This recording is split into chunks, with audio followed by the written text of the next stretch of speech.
Welcome to Salted Latte, a place on the internet where I yap about prose of all varieties. And today I'm super excited to be getting into a little bit of a throwback, The Fault in Our Stars. I remember this book having a chokehold on me and also like everyone on the internet from the years of like 2012 to 2014, especially on Tumblr. And honestly, I just was in the mood to read something nostalgic and I really wanted to see if the book held up to all of the hype that it got, like over a decade now at this point. So that's what we're going to be doing today, reading and discussing The Fault in Our Stars by John Green. So basically the book starts at this support group for teens with cancer in the basement of a church. The main character, Hazel, is there. She has terminal thyroid cancer that has also spread to her lungs. We also meet another character here named Isaac, who has cancer in his eyes and has just found out that he's gonna be having to go blind soon to try and stop the spread of the cancer. And also, of course, there's Augustus Waters, the main male romance lead of this book, who had a form of bone cancer in the past but is now in remission. He is just attending the group today to support his friend Isaac, or so we think. I'm assuming if you're watching this video you're familiar with The Fault in Our Stars and how it ends, so I'm not super concerned about spoiling anything too early on. I mean, it was also written in like 2012, so you've had time to catch up and read if you haven't yet. Hazel doesn't really get out much besides going to this group. She doesn't have very many friends and she doesn't do much at all, to the point where her mom is concerned that she's getting depressed. It's like, yeah, of course she's getting depressed. Like, she knows she's gonna die sooner rather than later. Basically, the only reason that Hazel accepts any kind of treatment that helps her quality of life and goes to the support group in general is because she feels bad for her parents, like she's burdening them by being sick, and will also inevitably burden them when and after she passes away, which is sad. There's a lot of sad moments in this book, a lot of which I remembered, but some that I did forget about, and so it's still tugged at my heart a little bit this time. I mean, it's a story about a bunch of sick kids. It's not gonna be like a joyride. Rereading this book now, though, makes me realize how much of a whirlwind it was to read, because you will have these tender, kind of somber moments like this when Hazel's mom's dropping her off at the support group, which she's only doing because she cares for her mom so much, and she understands that even though she's going through a lot as a sick person, her parents are also in a position where they're watching their only child perish in this slow and grueling way. So you'll have all of that, and then like 2 pages later you'll get the cringiest, most unrealistic and pretentious dialogue ever. Like, it's so bad. That's probably my biggest gripe about this book now. The dialogue between Hazel and Augustus specifically is so horrendous. It rips me out of that contemplative emotional state that the book wants me to be in. For example, after Hazel's mom drops her off, we get our first interaction between Hazel and Augustus. And so there are lots of gems like these. Quote, "I fear oblivion. I fear it like the proverbial blind man who's afraid of the dark." Then Hazel responds saying, "There will come a time when all of us are dead. All of us. There will come a time when there are no human beings remaining to remember that anyone existed or that our species did anything. All of this will have been for naught. And if the inevitability of human oblivion worries you, I encourage you to ignore it. God knows that's what everyone else does." And then Augustus says, "God damn, aren't you something else?" Like a manic pixie dream girl activated moment. Proverbial blind man. All of this will have been for naught. I don't care how well read you are. What 16-year-old speaks like this? It's just so unnecessarily wordy and verbose. I spend a lot of time reading and writing, and even I don't speak like this, but I guarantee you when I was like 13 and reading this for the first time, I thought these lines were so cool and so edgy. It's like quotes you would have reposted on Tumblr back in the day. That's what the book kind of reminds me of a little bit, outside of the like very real message that it's trying to put across. I just read most of their dialogue moments and it feels like if a 2013 Tumblr blog was magically transformed into a YA fiction novel. Truly. And I do understand that this is a young adult fiction novel. I'm not necessarily the intended demographic for this book anymore. So my perspective on some of the characters' dialogue and actions are gonna be a little bit different than maybe what was intended. So I do think before we go any farther, I should just maybe take a second to preface that just because I think parts of this book are cringy doesn't mean that I think that it's a bad book. I don't want this video to come across that way at all, and I'm certainly not hating on John Green. When I have critiques, it's about the characters and what they're doing. It's about the story. And you can correct me if I'm wrong, because this is the only John Green book I've ever read, and I don't know much about him, or if the qualities that I talk about in this book are a pattern across all of the books that he has written and is writing currently. But I don't think there's anything so egregious happening in this story where I'm side-eyeing him more than the characters Hazel and Augustus. It's not a crime to be a little bit cringy, okay? Keep that in mind when we're going through this. Like I just mentioned, it's not necessarily a book for me anymore now as an adult, and that's fine. Not every single book needs to be catered to me. I just think the story is incredibly dated in a way that I didn't realize it would be back when I first read it as a teenager, if that makes sense. And speaking of dated Tumblr nostalgia, we get this moment in the very first chapter that you might recall. They don't kill you unless you light them, and I've never lit one. It's a metaphor, you see. You put the killing thing right between your teeth, but you don't give it the power to do its killing, Augustus says. The iconic cigarette metaphor. When he first pulled out the cigarette, Hazel is disgusted, rightfully so. I mean, she clearly doesn't have working lungs even on a good day, and you have the audacity to whip out a stick of lung cancer of your own free will right in front of her. Like, it does come off as very tone deaf, but it's a metaphor, remember? Except I'm just now realizing that this isn't even a metaphor. How have I never noticed this before? A metaphor is a figure of speech that says something is another thing. Like, you're an open book, or his heart was broken glass, for example. What Augustus is saying here isn't that the cigarette is something else. He's talking about taking power away from it. I would say that it's symbolic of Augustus's desire for control over his body and his life, since he ends up being part of the small percentage of people who get cancer not only once but twice, as we'll find out later that his osteosarcoma reoccurs. Why would he call this a metaphor? I don't know. Maybe he just wanted to sound cool in the moment. I don't know. Imagine he actually did smoke and he just was coming up with something on the spot so that Hazel would think he was still cool. What if that was like an entire subplot in The Fault in Our Stars? Every time Hazel turns her back, he's like fumbling with a lighter in his pocket trying to light it. Anyways, by the end of the first 20 or so pages, we get the sense that both Hazel and Augustus represent the two general perspectives I'm assuming you can adopt after discovering this big life-altering news, like receiving a terminal illness diagnosis. Hazel is very much in the camp of, there's no point in doing anything because I'm gonna die anyways. I only exist to burden others, which is very defeatist. And Augustus is more like, I should act on everything I want to do in the moment in case I die tomorrow. So she's definitely more nihilistic, while he's living La Vida Loca, romanticizing things to a fault maybe. After knowing each other for approximately 1 whole hour, Augustus invites Hazel over to watch a movie because she reminds him of one of the lead actresses, which just so happens to be Natalie Portman. In terms of romance, this whole interaction is definitely red flag city, but Hazel spent most of her life being sick, so I'm not going to be doing too much on her there. She doesn't know any better.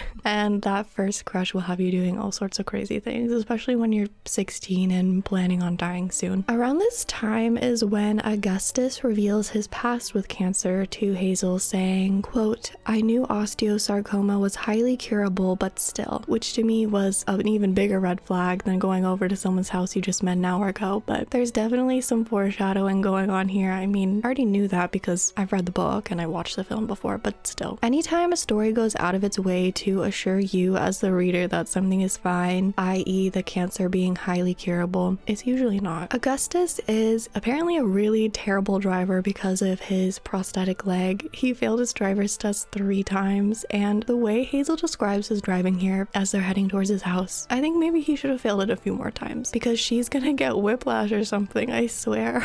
He's jerking them around all over the place, and I'm honestly shocked that he never gets into at least one car accident throughout this entire book. Then they exchange some more unnecessarily verbose dialogue and watch V for Vendetta because Augustus thinks Hazel looks like Natalie Portman. While they're watching the movie, Hazel makes kind of an odd comment. She says, quote, "It was kind of a boy movie. I don't know why boys expect us to like boy movies. We don't expect them to like girl movies." This isn't the only time that she does this like odd gendered thing either. She makes comments like this several times throughout the novel, which always would catch me off guard when I was reading it. I was just confused, like, what are we trying to characterize her as with these kinds of sentiments? I haven't read a ton of books where men write female characters, but when I do, I can always tell by certain internal and external dialogue choices like this one that I just end up scratching my head at. Maybe it's the things they choose to focus on to flesh out the character's experience as a woman that kind of rubs me the wrong way usually. Maybe it was included to show that Hazel feels a little insecure compared to Natalie Portman, who Augustus thinks she looks like, but I don't know, personally it just doesn't work that well for me. And if it was done for that purpose, I don't think these lines do Hazel's character any justice. There's just a lack of depth here that I don't think would be present if a woman had written this scene. Then before she leaves to go back home, they exchange book recommendations because they're both readers. Several days later, Hazel's mom convinces her to go to the mall and hang out with her friend Caitlin, who she hasn't seen in a while. And in case you need yet another reminder that this book was written in 2012, Caitlin insists on speaking in a fake British accent and saying phrases like awesome sauce.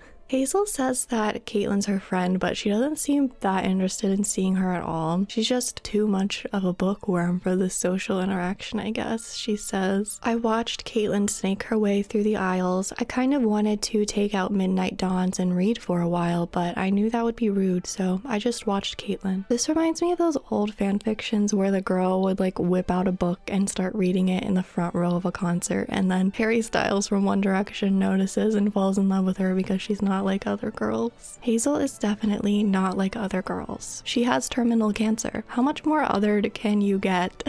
So I do think, cringe aside, a lot of this behavior is a defense mechanism for that. Hazel ends up lying and telling Caitlin that she's tired, so she's gonna head home, but she doesn't. She just finds a bench farther away and starts reading. I'm sure it's difficult to maintain relationships with people who fundamentally don't get what you're going through, and it's probably also tough to hear about the kind of life that you're missing out on when you are with them. Hazel doesn't go to high school anymore, so she can't relate to a lot of the coming of age experiences that Caitlin is trying to talk to her about. So the book that Hazel's reading is Augustus's favorite book because they did a little book swap, like I said earlier, but Hazel's favorite book is called An Imperial Affliction, and I looked this up and this is not actually a real book. It's a book that was made up for this book. But it's about a girl named Anna who has cancer, and what makes this book unique is that it ends in the middle of a sentence. Hazel likes this book because she feels that Anna is a more authentic representation of what it's like to get sick and to go through treatment, as opposed to other books she's read that have more of a feel-good, optimistic ending. But at the same time, the ending still does frustrate her because she never gets to find out what happens to the other characters in the story. There, of course,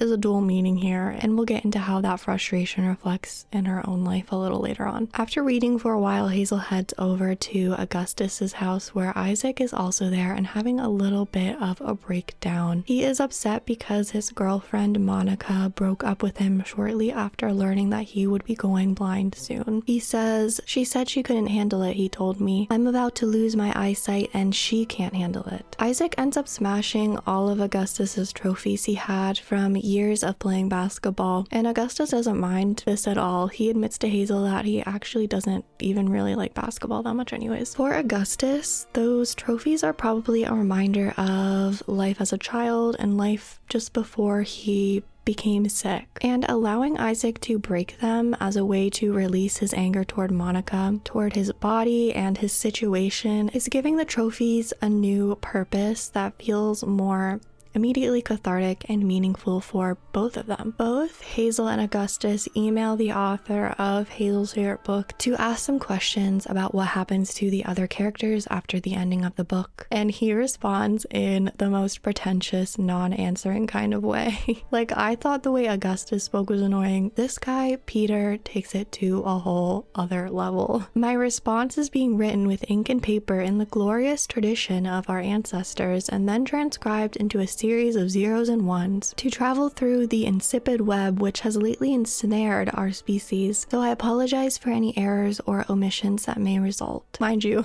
these are the opening lines of his email, and that kind of language goes on for like a page and a half. He doesn't end up giving them answers to the questions, but he does say that if she's ever in Amsterdam, she's welcome to visit him and they can talk there in person. So Augustus and Hazel then go on a picnic, and on this picnic, with some more cringy dialogue that I'll spare you this time, Augustus reveals that he saved his wish from when he was sick and has decided to use it to take himself and Hazel to Amsterdam to meet Peter. It takes about half a page for Hazel to convince her mom to let her go on this Amsterdam trip with a kid she met about a week ago.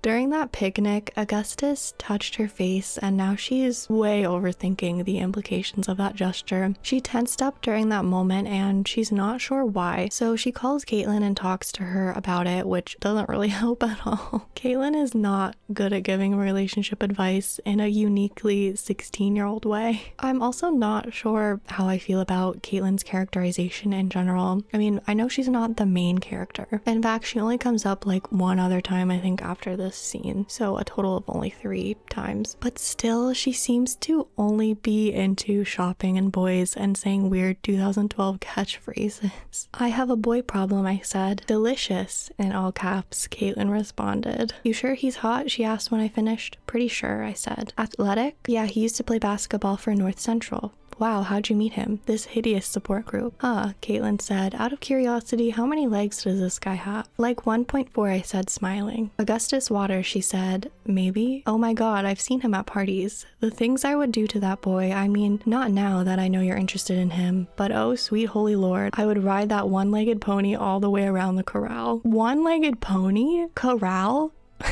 Like, what is this? But Hazel doesn't want to hurt Augustus by turning anything romantic because she is expecting to die sooner rather than later. She is doing what she assumes is harm reduction, just like she doesn't eat animals, in order to reduce the number of deaths caused by her. She has no control over impacting her parents, but by distancing herself from friends like Caitlin and Augustus, people that she presumes are healthy and will live a long, full life, her death won't hurt them as much. She thinks she's being selfless, but really she's being kind of selfish by making choices involving others without letting them have a say. They are all autonomous human beings. They know what they would be getting themselves into, especially Augustus, having gone through cancer treatment himself. She is taking away their choice because she doesn't yet understand why anyone would even want to make that choice. And this is what Hazel is coming to realize as she spends the rest of this chapter scrolling through a tribute page of Augustus's ex-girlfriend who died of brain cancer about a year prior. She can't help but see herself in that situation, and she makes a lot of assumptions about that girl's relationship with Augustus that we'll later find out aren't even really true. Hazel has her yearly meeting with all of her doctors, and there's some disagreement as to whether it would be safe or not to let her fly to Amsterdam. Ultimately, they do leave the decision up to her though, and she decides no at this point because she's worried about how her parents would feel if something were to happen to her on this trip. She could never forgive herself for that. It's kind of a bummer, but she doesn't feel like her life is really hers anymore in a lot of ways, and this situation is a big example of that. But then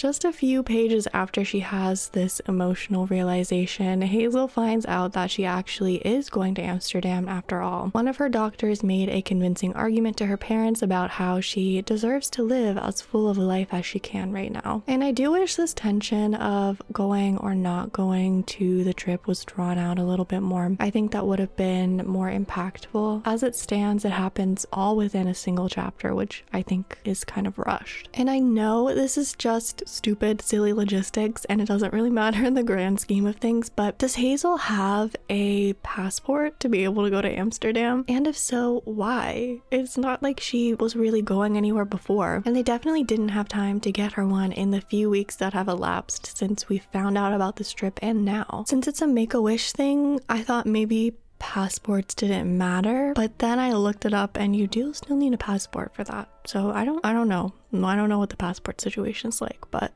the morning of driving to the airport, she has decided to start this philosophical argument about scrambled eggs and why breakfast foods are breakfast foods. I mean, seriously, how did scrambled eggs get stuck with breakfast exclusivity? I want to have scrambled eggs for dinner without this ridiculous construction that a scrambled egg inclusive meal is breakfast even when it occurs at dinner time. Just eat the McMuffin, Hazel. Not everything needs to be a think piece. Like, please. It's just such a 2012 millennial conversation to have. Like, why are we discussing the nuances and implications of a scrambled egg? When she and her mom arrive to pick Augustus up for the airport, they overhear some arguing and crying inside the house, which is another little clue that something isn't quite right here. And at this point, I was also starting to piece together another pattern that is sort of related to this moment and just to Augustus in general and his illness. But there is a lot of violence and death in the media that both Hazel and Augustus consume, but mostly Augustus, whether it be his video games, his book recommendation to Hazel, the movie V for Vendetta, the movie that they're watching while they're on this plane to Amsterdam right now, which is about war. I think it might have been Sparta or something, I don't remember exactly, but somewhere in that realm. Augustus in particular seems to derive a lot of pleasure from consuming this kind of media, and I think it's because he is entrenched in this idea of dying for a cause, dying for a purpose rather than due to the randomness of genetics and of his illness. I think the violent media he consumes alongside the cigarette metaphor, that's not really a metaphor, they are both ways that he can feel a sense of control in his life. So they finally arrived in Amsterdam. Hazel and Augustus are going out to dinner together, and at this dinner they start talking about their views on the afterlife, which corroborates what I just said about Augustus's desire for a purpose and a sense of control. He says, quote, "If you don't live a life in service of greater good, you've got to at least die a death in service of greater good, you know? And I fear that I won't get either a life or a death that means anything." Hazel takes offense to this though, saying, "It's really mean of you to say that the only lives that matter are the ones that are lived for something or die for something. That's a really mean thing to say to me." So even though he is talking about himself and his life, Hazel still takes this personally. I think because she's in this constant state of guilt about her own existence, and also at this point she doesn't know that Augustus's cancer has returned. So from her perspective, this is like a healthy, relatively recovered guy saying this to someone that everyone knows is terminal in her illness. Hazel feels guilty for being alive just as much as she feels guilty about dying, and those are the only two options, living or dying, so there's really no escaping that guilt for her. After dinner, they find a bench outside to sit and they have another conversation that mostly revolves around Augustus's past relationship with his ex-girlfriend who died of the brain tumor. He reveals that he never knew her without the tumor, which meant that he was never really sure if he was interacting with the real her or the version that became of her as a side effect of the neurological side effect. It was not as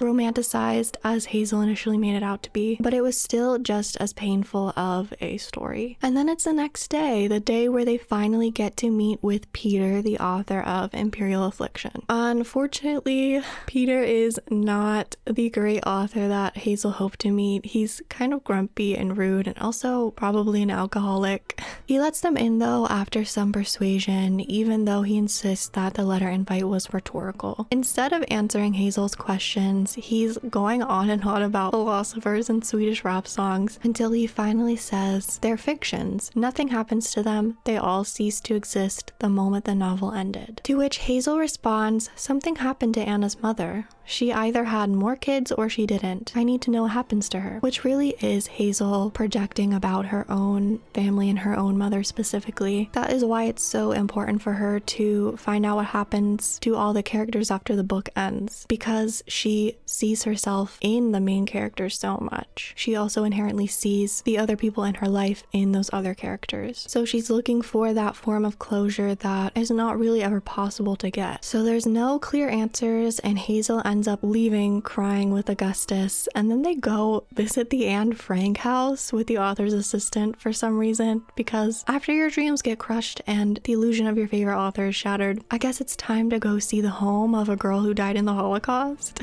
That's really gonna cheer you up. Also, before we get to the Anne Frank house, Peter's assistant reveals that Peter's actually a Nepo baby. She says he's one of the Van Houtens. His ancestor discovered how to mix cocoa into water. Mixing cocoa into water? Do you need to discover that? Don't you just use a spoon or a whisk?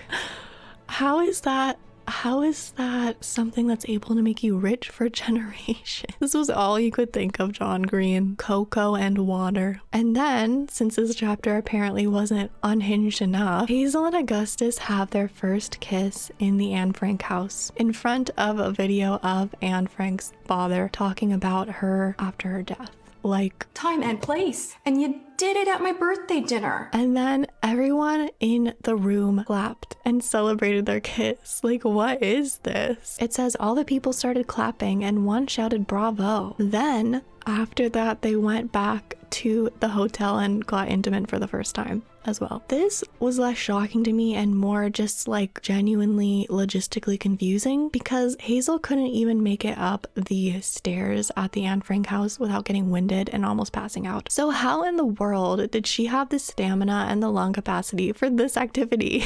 And she doesn't even make it sound like she had a great time afterwards either. She says it was neither particularly painful nor particularly ecstatic. Like, what? I don't even know what else to say. This part, this chapter 12 was crazy. I had forgotten about that part before I reread this book, so I was legitimately shocked. The final day in Amsterdam is when Augustus reveals to Hazel that his cancer had come back and had spread pretty much everywhere, and it wasn't looking good for him. She says, I couldn't be mad at him for even a moment, and only now that I loved a grenade did I understand the foolishness of trying to save others from my own impending fragmentation. I couldn't unlove Augustus Waters, and I didn't want to. So only after his confession is when Hazel begins to realize that maybe there is still value in allowing yourself to love and be loved, even in the midst of great pain, and even when you know it won't last long. The next several chapters outline Augustus's health declining. He's in and out of the hospital, and he now has to use a wheelchair to prevent exerting too much energy. They do get into a little bit of an argument though, because Augustus is talking once again about how he doesn't want to die without a purpose and how he wants to be known and beloved and special. And Hazel says, you say you're not special because the world doesn't know about you, but that's an insult to me. I know about you. I just want to be enough for you, but I never can be. This can never be enough for you, but this is all you get. And I do understand from her perspective that this is probably hurtful for her to hear to an extent, but also he is processing that he is actively dying. And so I think that really has more to do with what he's expressing here. And I promise Hazel, it's not a personal attack on you, but every time they have these conversations, she seems to take it very personally. One night, Hazel gets a call from Augustus at like 2 a.m. and he's at a gas station alone and he needs help administering his medicine. He's trying to buy a pack of cigarettes, but his G-tube is messed up and is probably infected. So he's still trying to cling on to that semblance of control that he has left, that little bit of control he has left via those cigarettes, but it ends up being to his detriment because he has ended up stranded and sick, and he still needs to rely on someone to come and help him. So this clinging to control is hurting him even more than he already is being hurt by his illness. In response to this sort of scene, Hazel says, according to the conventions of the genre, he kept his sense of humor till the end. He didn't waver in his courage and his spirit soared. But this was the truth. A pitiful boy who desperately wanted not to be pitiful. Screaming and crying, poisoned by an infected G-tube that kept him alive but not alive enough. And after reading this far into the story and getting to this part specifically, it's just so ironic to me that a book about not romanticizing illness or romanticizing people suffering from it became romanticized all over the internet. Eventually, Augustus calls and tells Hazel to prepare a eulogy for him or an emergency support group meeting. So Hazel gets into a little bit of a fight with her parents about going out so late to do this and just hardly being at home in general since she found out that Augustus was sick. And it really is a tricky situation because he's dying and she's dying, even if she's dying at a slower pace than he is at this moment. She wants to be there for him, and her parents want all the time with her that they can have too, especially since what's keeping her tumors from growing is an experimental drug. Like, they don't know how long this will last, how long this will be effective. They truly have no idea how much more time they're going to have with her. So Isaac, Hazel, and Augustus meet up because he wants to be able to attend his own funeral, and both Hazel and Isaac gave their eulogies, and it's very sad and everyone cries. And then about a week later, Augustus does die. And guess what? The author, Peter, shows up to the funeral somehow. Apparently Augustus had written to him personally after their disaster of a trip and said that if he came to the funeral and told Hazel what really happened after the book ended, then all would be forgiven. But Hazel says no, she doesn't want an explanation from him anymore. I think she got that through loving and through grieving Augustus. And this also had me wondering if this was the first time she was ever on primarily the giving side of grieving instead of the accepting side of grieving, if that makes sense. Because I think that shift in roles really changed her fundamentally as a person. Hazel goes to visit Isaac several days later when he reveals that Augustus was working on a little bit of a sequel or an explanation to an Imperial Affliction for her before he passed away. She goes to drive over to his house and Peter's in the car like he must be stalking her or something. He's just everywhere. He's omnipresent at this point. This is when Peter shares that the main character in his book, Anna or Anna, I don't remember which way I'm saying it. I actually don't even know which way it is supposed to be said. So Anna or Anna was inspired by his own daughter who also died of cancer young at just 8 years old. When he saw Hazel that day in Amsterdam, she reminded him of his daughter, which was partly why he was so bitter. But also he also says he's just always been cranky, so he just was extra cranky. And still he doesn't reveal what happens to the rest of the characters. So Hazel leaves him there to go search for Augustus' sequel. He looks all over his room and through his computer, but finds nothing. A few days later, his dad calls and says they have found an empty notebook with some pages torn out, but the pages are nowhere to be found. So Hazel goes back downstairs and she finds her mother at the computer, where her mother reveals that she's been taking online classes for about a year now to become a crisis counselor. Hazel, in response to this, says, quote, "It made me think of Anna's mom. She would have been a good social worker too." Besides her romance with Augustus, this is probably the book sequel closure that Hazel actually needed, knowing that her parents and her mom in particular will miss her once she's gone, but she'll be okay. She'll still have other things to do and to love, and she'll still have a life to live. Then Hazel begins to wonder if maybe maybe Augustus mailed those notebook papers to Peter.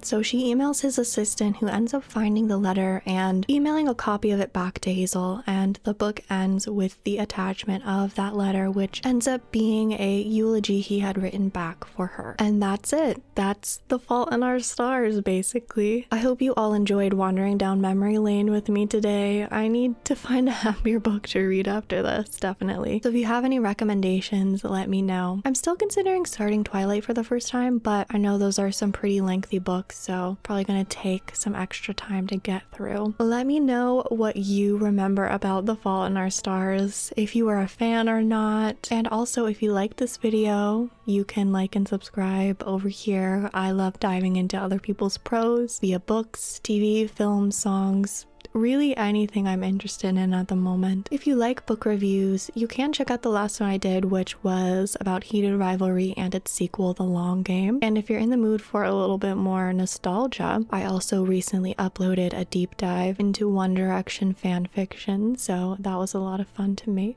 But that is all I have to say for now. I will talk to you all soon. Goodbye.